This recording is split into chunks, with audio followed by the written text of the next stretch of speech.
ابو ذر ایک جوڑا پہنے ہوئے تھے اور ان کا غلام بھی جوڑا پہنے ہوئے تھا۔ میں نے اس کا سبب دریافت کیا تو کہنے لگے کہ میں نے ایک شخص یعنی غلام کو برا بھلا کہا تھا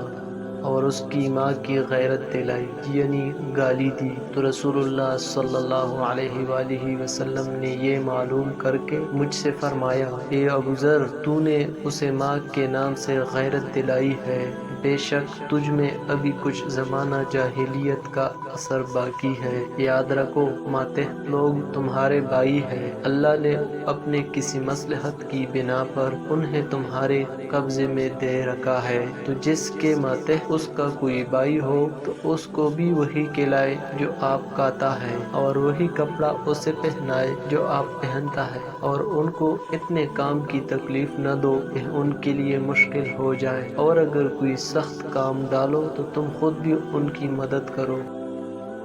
جب سورہ انعام کی یہ آیت اتری، جو لوگ ایمان لائے اور انہوں نے اپنے ایمان میں گناہوں کی آمیزش نہیں کی، تو آپ صلی اللہ علیہ وآلہ وسلم کے اصحاب نے کہا، یا رسول اللہ، یہ تو بہت ہی مشکل ہے، ہم میں کون ایسا ہے جس نے گناہ نہیں کیا؟ تب اللہ پاک نے سورہ لقمان کی یہ آیت اتاری کہ بے شک شرک بڑا ظلم ہے۔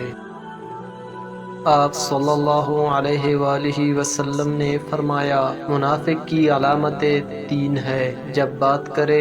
جھوٹ بولے، جب وعدہ کرے اس کے خلاف کرے، اور جب اس کو امین بنایا جائے تو خیانت کرے۔